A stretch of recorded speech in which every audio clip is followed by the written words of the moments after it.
Eu não sabia! Um jeito fácil de explicar as coisas. Bora lá! Hoje a gente vai mergulhar de cabeça numa das questões mais antigas e, olha, talvez uma das mais dolorosas da humanidade.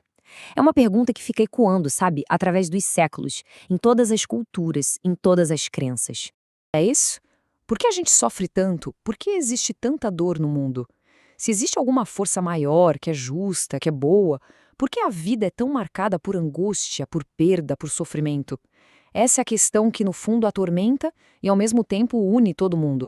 E esse verso do poeta Leandro Gomes de Barros, cara, ele pega bem no coração do problema. Não é só uma questão de lógica, é um lamento profundo que nasce da experiência de ver a dor tão mal distribuída no mundo. É um sentimento que todo mundo, de um jeito ou de outro, conhece. Ok, então vamos lá.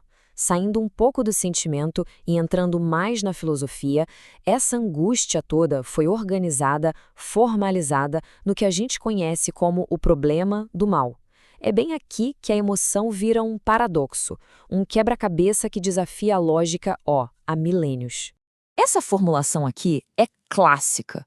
Ela é atribuída ao filósofo grego Epicuro, e ela cria um trilema que é simplesmente poderoso. Basicamente, ela coloca as características que a gente imagina de um Deus bom e todo-poderoso numa rota de colisão direta com a realidade do mal que a gente vê todo dia. Como é que essas coisas podem existir ao mesmo tempo? E aí, mais pra frente, no século XX, o filósofo J.L. Mackie deixou esse paradoxo ainda mais afiado. Ele apresentou o problema como uma contradição lógica bem clara. Pensa comigo. A questão toda nasce de 4 afirmações que para muita gente parecem verdadeiras. Primeira, Deus sabe de tudo, ele é onisciente. Segunda, Deus pode tudo, ele é onipotente. Terceira, Deus é perfeitamente bom, onibenevolente. E a quarta, que a gente não tem como negar, o mal existe. O ponto é, se as 3 primeiras são verdadeiras, a quarta não deveria ser, certo? Um Deus bom, que sabe do mal e pode impedir, por que não impede? Tá aí o nó da questão. Beleza, então, como é que a filosofia responde a esse desafio que parece não ter saída? Uma das respostas mais famosas e influentes veio de um filósofo chamado Alvin Plantinga, com a sua defesa do livre-arbítrio. E aqui tem uma distinção que é o pulo do gato. O Plantinga ele não tenta criar o que se chama de teodiceia, ou seja, ele não tenta dar as razões, o porquê de Deus permitir o mal. O que ele propõe é uma defesa. O objetivo é mais modesto, mas é crucial. Ele só quer mostrar que não existe uma contradição lógica entre a existência de Deus e a existência do mal. E essa frase resume perfeitamente o núcleo do argumento. O que o Plantinga diz é que o livre-arbítrio de verdade é um bem tão, mas tão grande que vale o risco do mal. Para que o bem seja uma escolha de verdade com significado, a possibilidade do mal tem que existir. Pensa só, um mundo de robôs programados para fazer só o bem não teria valor moral nenhum, né? A liberdade, por definição, tem que incluir a liberdade de errar. E aí, o Plantinga joga na mesa um conceito com um nome complicado, mas a ideia é poderosa. É a depravação transmundial. É uma hipótese. Ele diz o seguinte: e se, para qualquer ser livre que Deus pudesse criar, existisse sempre uma situação em que essa pessoa escolheria fazer o mal?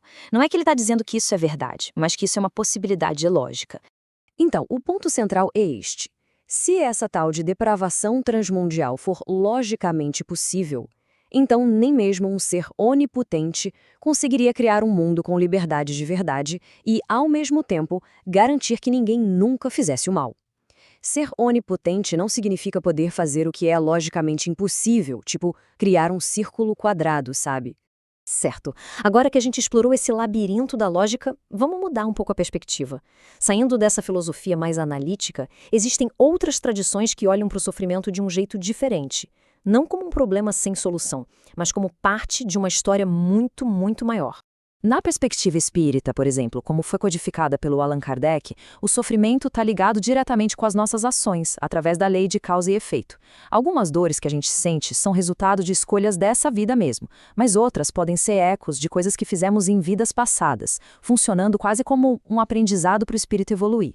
Mas e se a nossa dor, por mais real e doída que seja, for só uma pecinha num tabuleiro cósmico que a gente não consegue ver inteiro?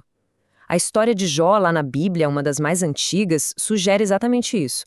O livro de Jó não começa na Terra, com o sofrimento dele. Ele começa no céu, numa cena de conflito cósmico. Jó sofre horrores, sem ter a menor ideia de que a aprovação dele é, na verdade, o palco de uma disputa muito maior sobre a natureza da fé, da justiça, uma parada que vai muito além da vida dele. O teólogo Rodrigo Silva conta uma parábola, a do pai no trem, que ilustra isso perfeitamente. Os passageiros começam a julgar um pai com uma criança que não para de chorar. Eles julgam com base no que estão vendo, com informações incompletas. Mas quando eles descobrem que a mãe da criança morreu e está no vagão de cargas, tudo muda. A perspectiva, o comportamento de todo mundo. O sofrimento da criança não diminuiu, mas o julgamento virou compaixão. Agora, vamos dar uma olhada na própria essência do mal. E se o mal não for uma coisa que existe por si só, mas a ausência de alguma coisa? Essa é uma ideia antiga, mas que reformula o debate inteiro. Santo Agostinho dizia que o mal não tem uma existência própria, substancial. Pensa assim, a escuridão é a ausência de luz, o frio é a ausência de calor. Da mesma forma, o mal seria a ausência do bem. Deus criou só o que é bom, o mal é uma privação, um vazio. É quando o bem é corrompido ou não está presente. O Rodrigo Silva usa outra analogia ótima, a das notas.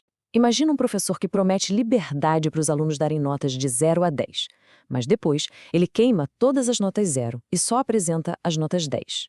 Ele não estaria sendo honesto, né? Estaria manipulando o resultado. Do mesmo jeito, para a liberdade ser real, Deus permite que as notas 0, ou seja, as escolhas que se afastam do bem, possam existir. No fim das contas, a resposta teológica cristã não é bem um tratado filosófico, é um ato na história. Ao invés de explicar o sofrimento de longe, Deus entra no sofrimento.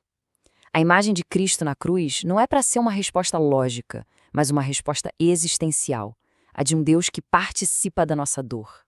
Então, olha só por onde a gente passou. Vimos o sofrimento como um paradoxo lógico, como consequência da liberdade, como parte de um conflito cósmico e até como uma ausência do bem. Cada uma dessas lentes oferece uma visão diferente. A pergunta final, então, não é só por que sofremos, mas talvez seja como é que a nossa forma de entender esse sofrimento pode, ela mesma, se tornar parte da resposta.